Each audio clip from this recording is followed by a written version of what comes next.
Hi, it's Martin for BlueMoonRisingTV.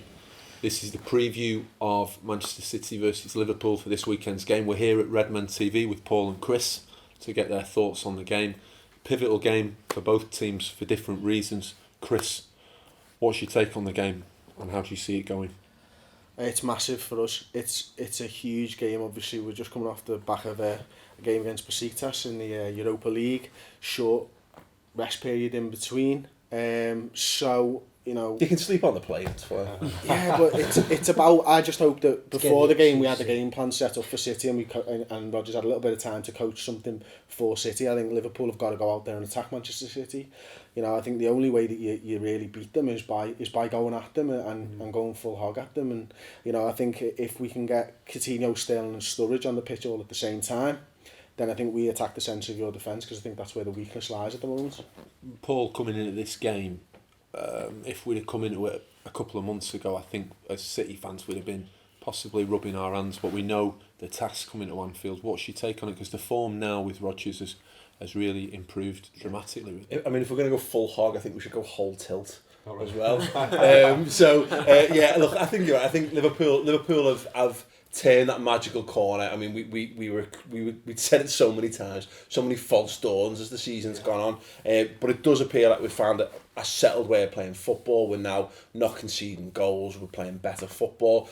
What we haven't quite clicked onto yet, which we had when we played just last season, was goals. You know, we still haven't found that scintillating attacking form that we had in the back end of last season. So that's the real big test for us this time. Yeah, Brendan Rodgers has got us playing good footy.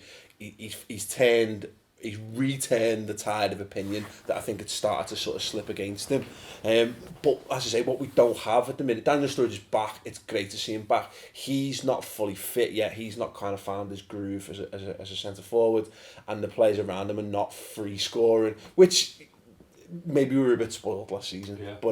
But that's the thing for us, that's where I don't think we can expect us to be like favourites or anything going into this game. Not that we were last season necessarily, but that's my big fear on this, is that obviously City have got Sergio Aguero. They're a fantastic attacking force. Kolo Toure coming back in. That's the biggest test we've had of this revamped Liverpool so far.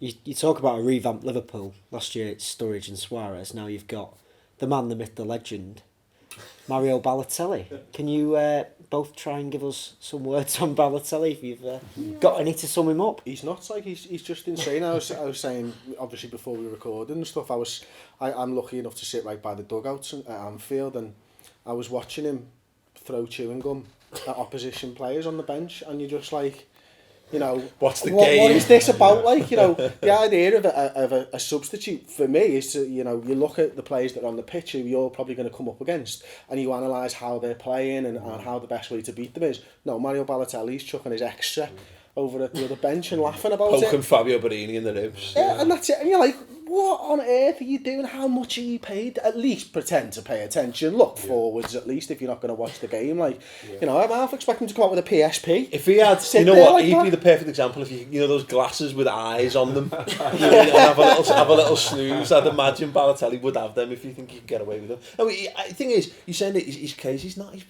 just bores me. You know what I mean? Like, it's the media circus that goes with him. I think's fallen a bit flat in Liverpool. I don't think anyone really cares. If he'd come in and he'd been, if we'd signed him a few years ago, he probably would have followed, and we'd have loved that. But on the back of having Luis Suarez last season, you know, he was making headlines for all the wrong reasons, of course. But he was also making back page headlines for being a sensational footballer. And I think, you know, we could forgive one because he had the other. Whereas Balotelli's not performed. I'm not interested in his personal life at all. Yeah. I find it like shockingly dull. I don't care. And we haven't even had that, you know, it's not like he's setting fireworks off in his bathroom or anything. He's not even doing that. He's not even doing anything crazy. He's doing nothing. He's been a non-entity at the club. I think when he was at City, obviously City were you know, won the league title. The Manchester Evening News was like the Mario Evening News, you know, front page for some scandal with some woman, in the middle about fashion, on the back page for scoring a goal. Do you think in terms of that goal against Spurs, because that was a pretty pivotal goal, it definitely was one against a rival for that top four potentially. Do you think that's helped turn the fans a little bit towards him? He's performing, isn't he? Yeah. You know, he's had 3 borderline, well, if not entirely match-winning contributions in his last 3 substitute appearances. We need to see more of that, don't we? Yeah, I think he's knocking on the door at the moment of a start. And that's the thing, is that, you know, do you keep dangling that carrot, and how long do you dangle that carrot for? Because he is performing at the moment, so is he going to keep performing if he's a sub, or then does he think, I'm not asked, I'm not getting a game anyway?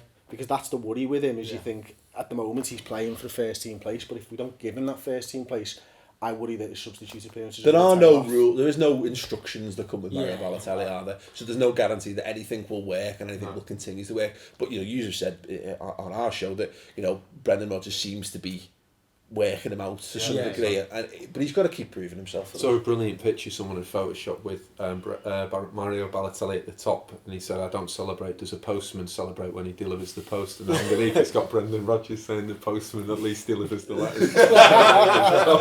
It's nice. Paul, you touched on Yaya's coming back for City. You've got a Toure coming back for Liverpool. We're dead excited to have Yaya back. Are you dead excited to have Kolo back? Yeah.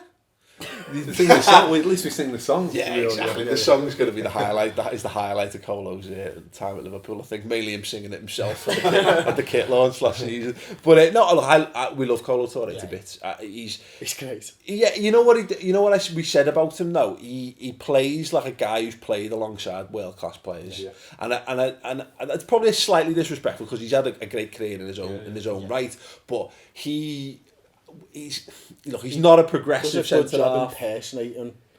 No, but I think it's a little. I think that's what I'm driving at. But also, I'm trying not to be too disrespectful at the same time. He's a good player, isn't he? He's a good, solid defender, but he's not like he's not a commanding centre half. He's not necessarily a last ditch tackler. Yeah. He's not a cultured centre back. He's just a good, solid international, probably Champions League class professional defender. Is he what we need in the formation we play? Probably not. I don't know where he'd fit in a back three for us. I love having him round. I think he's a great fella. He's a great laugh, and I think he's got the vast level of experience that we're lacking in our squad. So I'm glad he's back, definitely, because if everything went wrong and you needed to throw a man in at the back, I'd have Kolo all day long. Before we wrap up, can we have some score predictions? Chris, I'll start with you. I think it's going to be 1-1. Yeah, I think that both teams are going to score either 1-1 or 4-4, something absolutely bonkers like that. You know what I mean? Yeah. So that's my point. It's probably going to be a draw. I'm going to change my score prediction from ours because let's have a bit of variation. Edgy bet. Yeah, 4-1 to Liverpool. Well, this will be the game when it comes. And there's the deluded Liverpool fans coming back up again. Brilliant, nice one. I'll be in the comments for an hour or so after the video comes up. So there we have it. Optimistic Liverpool fans are back again. We've been BlueMoonRisingTV. We've had Paul and Chris from Redmen TV. Make sure you go and check out their YouTube channel, Redmen TV. See the big preview that we've done with them. I think we're pretty confident for Sunday. Well, Martin is. I'd say, as always, Liverpool 1, Manchester City 2. We'll just nick it. We need to nick it. And I'm going 2-2. Come on, City. Hi, this is Sean Good of Feed the Goat. Subscribe to Blue Moon Rising TV now.